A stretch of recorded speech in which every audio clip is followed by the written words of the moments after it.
This is the 8-Bit Beast, and welcome to my speedrun tutorial of Tyrants Fight Through Time, or Mania, as it's otherwise known. So this guide is going to take us through the whole game and how to do it quickly. What I'll be doing for most of the guide is following through with my TAS, because the TAS is a good example of what you should be doing.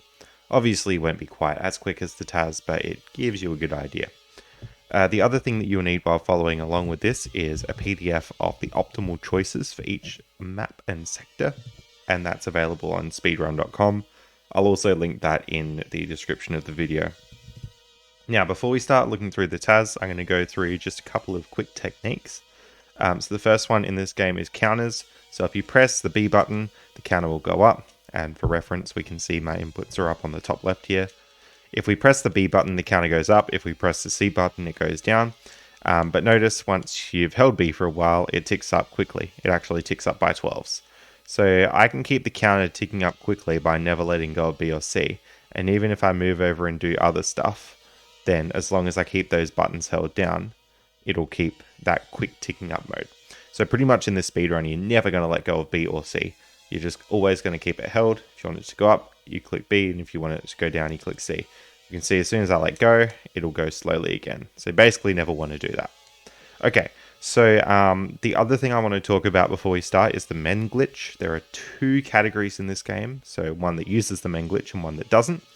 And pretty much the men glitch allows you to use men...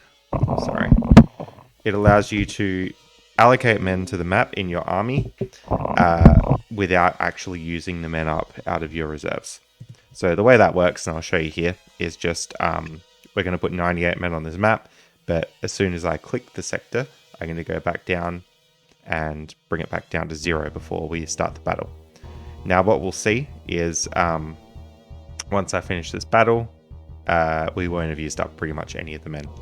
Just while I'm on this, the first thing you want to do is set that little dude to be fast. That makes the game run faster. And if you want to get around quickly, you can press the A button. So A would bring you up to your sector usually. Press it again, you're on the dude. If you press it again, you're in your actual map. And then again, brings you back here. So normally you'll use the A button for getting from in here up to your sector. And then deploy men in the army. But what I really wanted to show you here before we start looking through the TAS is the men glitch. See, I have used pretty much no men. I've actually only used 2, even though I got 98 for that map. There is a category for not using the men glitch, but as I'm making this tutorial, there are no runs in that category. And the men glitch does not work on the Super Nintendo version, so I'm playing on the Genesis version. I'm playing Tyrants Fight Through Time as well, because it's NTSC. NTSC runs a bit quicker than PAL. So let's load up this TAS and we'll have a look. So the TAS starts from power on. When you do the speedrun, you'll start from the character selection there. So it's optimal to pick the green character, Caesar. The reason for that is you'll see the cursor follows over between screens and you're right next to the play button. So you didn't see it because the screen was dark, but the TAS hit the play sector button. Once it's hit that, it ticks down the timer of starting everything going on. Okay, so then we're going to load up the men, and here's our first optimal sector choice. So we can see the top one is optimal over the bottom one. Both are good. Just the difference is in the top one, you'll get 66 rocks. In the bottom one, you'll get 50 rocks. So that's a little bit more weaponry to get the opponent with. So we're going to select that sector and do the men glitch. The TAS brought it back down to 0. And then we're immediately going to hit up left, research, and go to the rock. You can see if I pull it back, check out the inputs. I'm going to be holding right when I'm in the research menu and then down right. That's pretty good there. Okay, so then I'm going to be going up and left to hit that. And I'll do 2 quick A presses once the research is happy. An A press to get up here, and then an A press to get to the dude. Note as well in the TAS, with the A press to get from that 97 up to the sector, I'm actually pressing the button to hit that light bulb on my way through. So you don't actually have to move the cursor to this light bulb, you only have to go past it. So that's a really cool thing that you can do in a TAS, not so much RTA. So we're pulling that up, hitting back to the sector, A again to speed up the dude. All you need to do is hold B with the dude, and then we go down and then back down to that sword icon. So here, notice that I'm still holding B to have that counter tick fast. And then I'm putting as many rocks in as possible, 66, as I said before, on the PDF. And then we're going to hit the blue sector on the way in. So again, I press A to get up to the green sector. I'm actually hitting the blue sector on the way there. So that's something clever that you can do. Okay, so we're hitting the blue sector, and I've selected looking at the green sector again. Reason for that is that you just don't want to keep seeing the blue sector update with what's happening. So if you click the green sector, it's all good, and the map doesn't have to keep reloading as you kill buildings. Scroll down at the end of a battle, because that will let you get closer to the play sector button on the next screen. Just be sure that you don't mash this screen, otherwise you might mash into the options menu for the next one. Okay, so we're hitting play sector and we're going to bazooka again. And you can see with the TAS, I've chosen the bottom right. According to my spreadsheet, my PDF here, that's not the optimal one, but the difference is 66 rocks versus 105. Now, I opted for the bottom right in the TAS just because it was, yes, you get more rocks in the top left, but it's more movement to get up there and select your sector. It was actually a bit quicker to choose bottom right here. But normally in RTA, you want to pick the top left sector. Just a little note, the turn order, like the selection order is random. So sometimes you get to pick first, sometimes you have to pick last or in the middle. That's random. So the TAS can manipulate that, but you can't in an RTA setting. So you can see I chose last there, and that allows me to tick up and do all my movement while they're doing their thing. And then that doesn't lose any time. But if you get to choose first, it's actually a little bit slower for this map. On the later epochs, you want to choose first, because that way you can do the men glitch to get more men. But when we've got 100 men, you can still get them all on with the men glitch, even if you're picking last, as long as your sector's low enough. So I'm going to zip through here. We're up to the second epoch now, and you can see Dracula has a very clear map that's best. It's the bottom one there. The most slingshots in the whole map, and it's low, so it's quicker to get down. This is where the men glitch really starts to matter, because you don't always get it back down to 0. It doesn't matter if you don't get it down to 0, it's just you're using up some of your men. So going up through the sector here and then moving down again to the end of the map. Now, etc. is one of the more hectic maps. So you can see I've labeled 1, 2, 3, and 4 here. Any of the other sectors, you have to mine to get slingshots or pikes. So it's really important that you pick one of these 4. More often than not in RTA, you're going to pick the 3 or the 4 down here. Now, I actually made this PDF a while ago, so some of these numbers I would reconsider now, but they're pretty accurate still. You can see in the TAS again, I'm picking lower. And that's again, just to get a bit closer for the men glitch. If I was up higher, I wouldn't make it down in time to get the counter back to 0 men. And then we're going to invade them. Okay, Formica is another hectic one, because if you get this left sector, you have to mine, so you have to get any of the 1 or the 2. You can see the TAS gets to choose first here, and you can see it took a little while the arrow was showing before I chose my sector. So sometimes it's quicker not to choose first.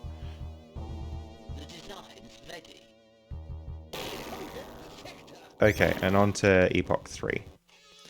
Gaza only has one viable sector, it's that little bit of the 9. On the PDF, I said there's this 2 here, and you can do...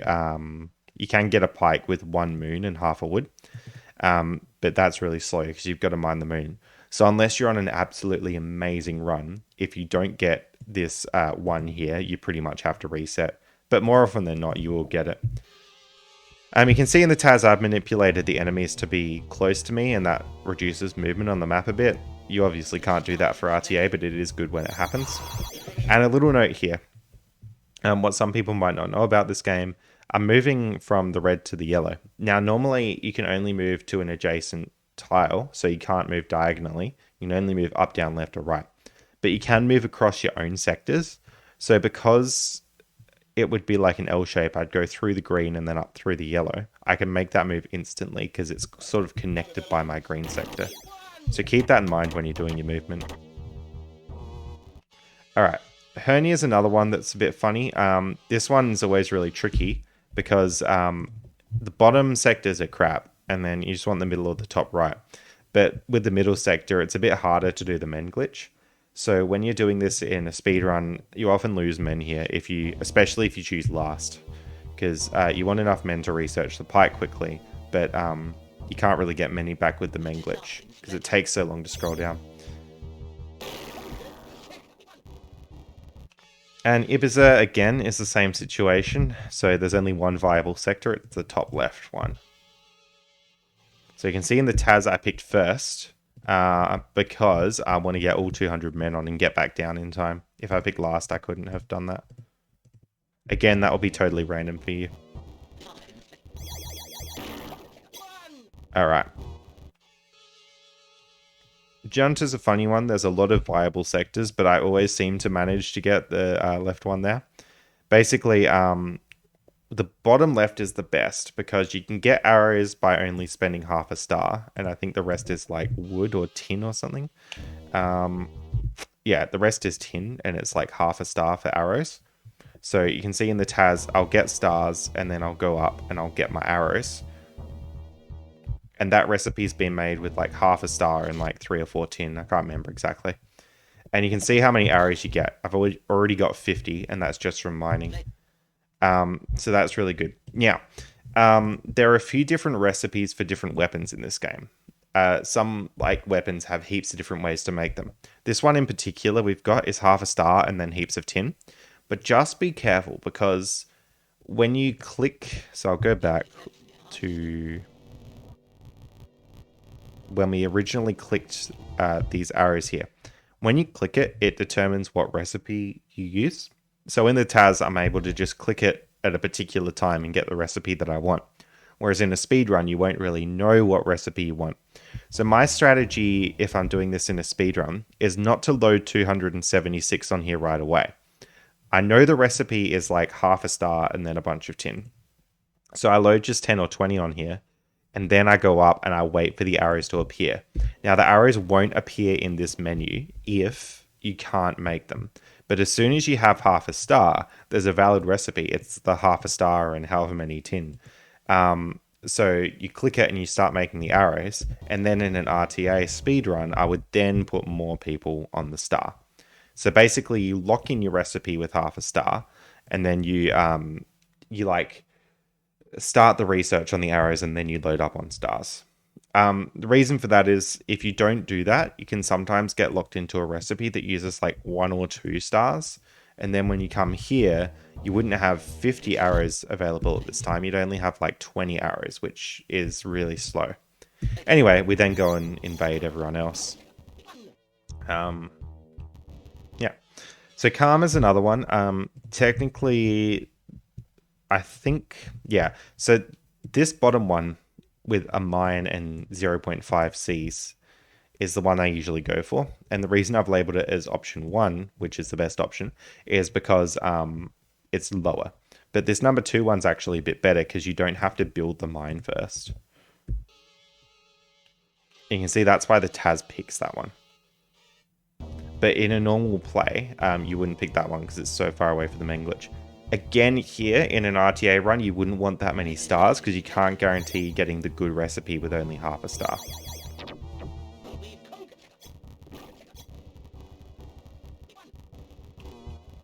Okay, ladder is pretty hectic. You really want this number 1. Otherwise, it's going to take you... Well, this is essentially 2 mined elements to get those arrows. This is half a mined element. This sector here is completely out of question, and the top one... pretty bad. Top one will work if you really need it to, but it's pretty bad. So anyway, you can see I'll mine like half a purple and get the arrows there. Okay, this is the part where you have to start making factories in the game, and I usually go for the muskets rather than the cannons, just because this is going to take 4.5 resources all up, so 4 tin and half a purple, whereas a cannon will take 6 resources all up, so you can make muskets a bit quicker. So again, 0.5 purple and 4 tin in that bottom left sector. That's what we're going for here. Now, you'll notice that I'm building my factory here, And that's because I'm still waiting for the musket to be available. And then I build the musket. Now you do get diminishing returns the more men you put on. So rather than loading them all onto the factory and then all onto the musket, I'm sort of starting both timers at once. And you'll see me quit out. And then like they finish around the same time. Yeah, so the musket finished and the factory finished.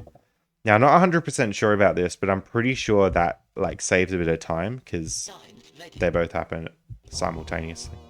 Anyway, then make all your muskets and yeah, I'm essentially just letting them build up in the TAS until I have 20 and then I load all the people on and start invading. In an RTA run, I'll usually put like 10 muskets on and then like trickle the rest in as I go. Yeah, this map has so much potential. So basically, this is the first one where you have to use planes, because normally you'll be down here, and then other people will be up here. And you can see I've got in the guide, like, that's the best sector to get, and then this one's the second best. I usually use biplanes in the speedrun, but I do want to start experimenting with jets and see if they're any better. I'm not actually sure if they are or not. But anyway, in a TAS, what you can do is get everyone to be on the same landmass. So it turns out you actually don't need planes for this map. Normally you would in RTA because everyone would be all over the place, but you can manipulate it here. So essentially in the TAS, this is the same method. You just do muskets. And this is an example of me distributing out my men a bit wider. So I've got one killing the blues now, and then I've got this other army killing the other ones. And that just works out a bit quicker in the TAS here. Ocarina's a funny one. I use cannons here. And basically, now this PDF is wrong. I say 6 oranges, but oranges will work, except they require building a mine. Whereas you can actually just use stars instead, which is way better. So researching the cannon, you can see balancing out the research with the factory building, and then hopefully they finish around the same time. Yeah. And there we go. Building cannons, taking them off mining. So the TAS has lots of delicate number balancing. Oh, I do want to show you one thing that happened here. So see I'm holding down B, and then I hit the cannons, and my hand doesn't turn to a sword. That's an issue. So if you're holding down B with the fast counting, you'll attempt to put 12 cannons on because it counts 12 at a time, but you only have 5. And for some reason that freaks out the game and like doesn't let you deploy the cannons. So if I try and hit the sector now, it won't work. You can fix that by letting go of B a bit and doing slow counting on these cannons. Or probably the easier way to fix it is just to put some men on as well, and you get the sword back as soon as you click those. So the thing that causes that glitch is when you're trying to do fast counting, but you've got less than 12 things here. It happens with nukes a lot. Okay, so we're gonna hit that sector, and 5 cannons was enough in the TAS. And again, just remembering to go down to the bottom of the map before you finish each battle, because then you're closer to the play island cursor. Now, this is the first epoch with nukes, so any of these kind of down the bottom are really good. And you can see with nukes, yeah, you pretty much have to build them out of this stuff. There are some later maps where nukes can be built out of like wood and stuff, but in Pajama, you're pretty much stuck. There is something called ergonomically terrific recipes, where it takes half the time to make, like, to research the nuke. But the way I made up this PDF, I went for simplicity rather than relying on the ergonomic ones, because I'm making the nukes with just 2 ingredients here, which means when you're finicking around with mining, you only have to worry about the hats and the grains, not anything else. Whereas if you're trying to balance like 3 or 4 numbers, it's more prone to error in a speedrun. So you actually don't need many mining when you have nukes. You can just start making them, because you're only going to need, you know, a handful of nukes.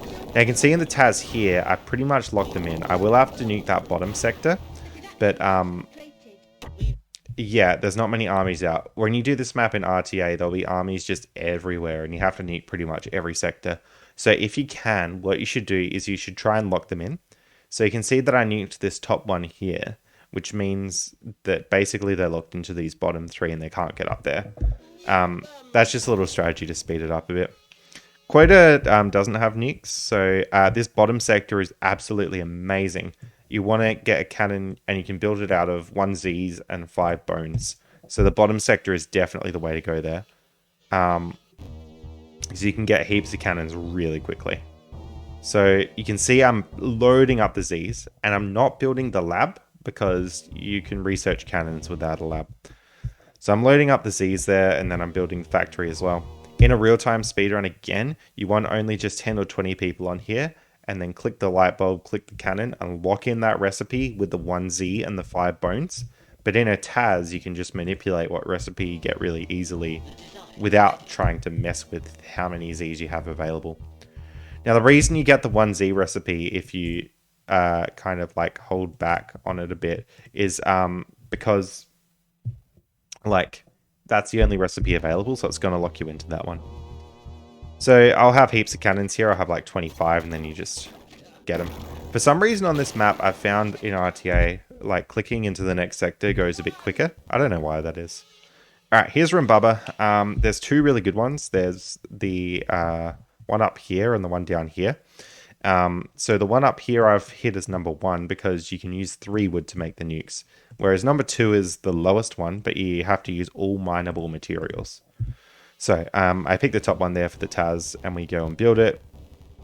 Yeah, and you can just see how few people I'm putting into mining, because I'm only going to need 2 nukes all up. I want to put enough in that the nuke is available to research quickly, but I don't need much more than that.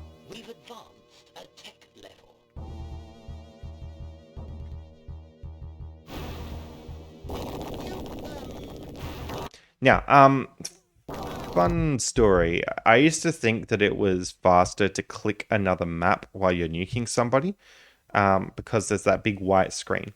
Now, it's definitely true that when you nuke someone up there, you do want to move back to your own sector quicker, so you can start doing stuff during that white screen.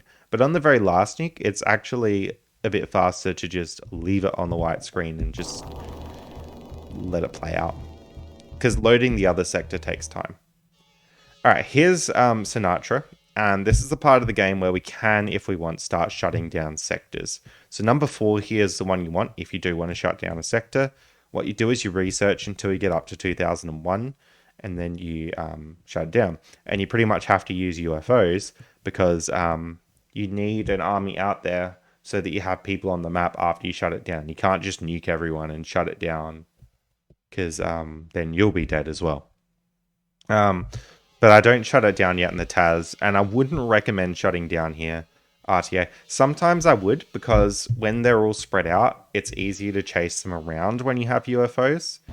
But because we start at 1915, you have to research a lot of different things to get up to 2001. Whereas when we shut down in the TAS in the 9th epoch, you only have to research like 2 things to get up to 2001. So again, I'm going to build nukes here and then get everyone. Try not to let them spread out with their armies too much. In the TAS, I managed to limit it to 3 extra nukes. But yeah, this one's really tricky. You eventually would have to nuke every sector, usually when you play RTA. Alright, Tapioca's a weird one, and I think this is one where I've made an error on the PDF. I said shut down Sector 1, but I'm pretty sure you actually can't shut it down. So, yeah, my original thinking was, because there's no nukes on this map, you'd want to do the shutdown. But in reality, I don't think you can. I think you can get Sector 1 to 2001, but when I tried it, the shutdown button didn't appear. So yeah, basically what you want to do here is build a bunch of jets, and then you only need 1.5 hats to build those. So that's optimal. All right, building jets, and you can see I'm pretty sure I send like 7-ish into one sector, and then I get my other ones and I send them into the reds, and that sort of distributes out what you're trying to do with them. Okay, Utopia, you kind of have the choice. If you go down here, you get UFOs. If you go up here, you get nukes. Again, nukes are quicker, and we choose the top sector there because you can use some bones in your recipe. So you can see here in this document, I'm opting for recipes that involve these non-mined elements rather than trying to get the ergonomically terrific ones that are quicker to research. And there we go, Utopia's done. Vesper's pretty much the same situation. Again, yeah, 1, 2, 3, 4. 1 I've just put as 1 because it's closest to the bottom, but number 3 has some really quick nukes that use rocks. So yeah, you might play with the order of these.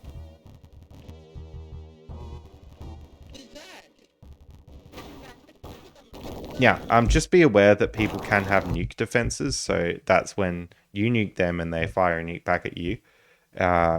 So that's why it's really important to get through here really quickly and use a lot of men on these maps. I'm not 100% sure, like, what causes them to build them or not, and I think it's whether it's available in the sector. So what you could do if you're getting really, really high level in this game is learn what sectors in this map possibly have those nuke defense things, and then nuke them first, because then it's less likely that they built those already. Now, Wonka here is a funny one. So there's one sector in the whole map that has nukes. It's this one here. And then you pretty much want to pick that or this number 4. Oh, sorry, my bad. Those top 2 have nukes. I lied. But you basically want to pick this one or number 4. So if somebody takes your nuke sector, you want to pick number 4 and do the shutdown. But if not, you just want to get into this one and nuke everyone, which is what the Taz does, because, yeah. Now, notice here in the Taz, just a fun fact, I manipulate them all into here, and that's so that there's no chance of them having armies that go wandering around and stuff.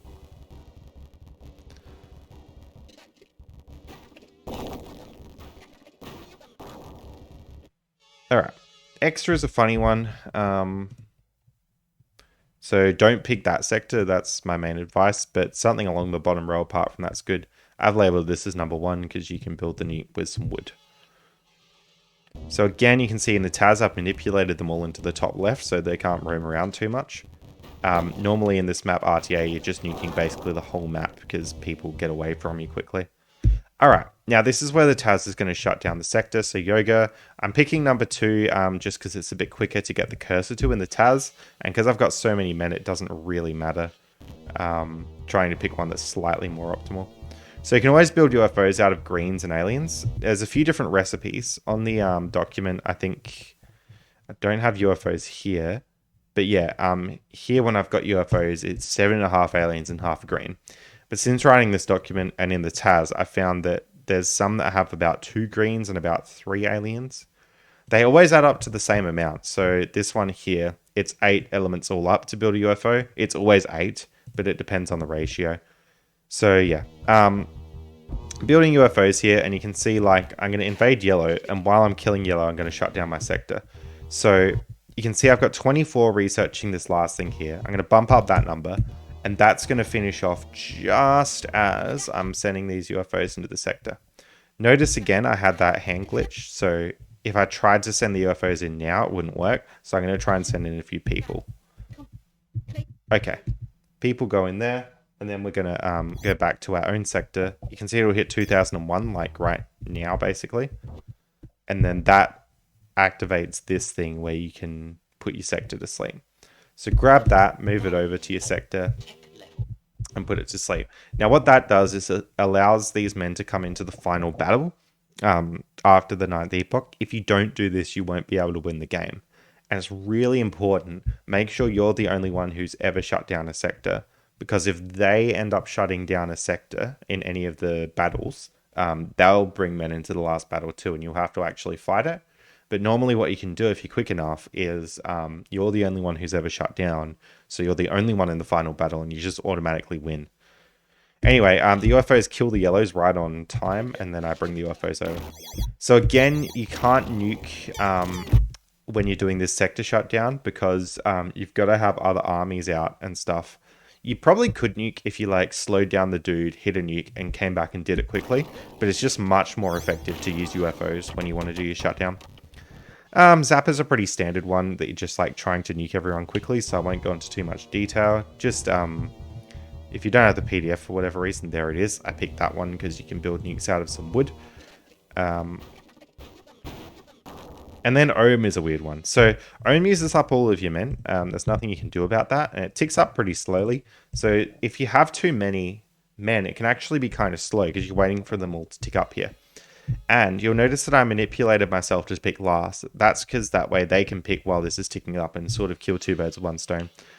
The sector I picked there is the best one. And if you get into sector 2, you have to use UFOs. I'm pretty sure it doesn't have nukes at all.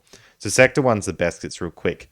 But this is a map where people do those nuke defenses really quick, so you got to be careful. Anyway, I just nuked them, and that's pretty much that. Then once you've beaten Ohm, you go on to Megalomania. So you only get this screen if you shut down that sector, and I get 50 men on there. And you can see there's no one else, so you basically click in, you immediately win because there's no one else there. And then timing would end on a speedrun when you hit the button to get off this screen. So you can just mash that and end the timer there. And then it goes on to the credits.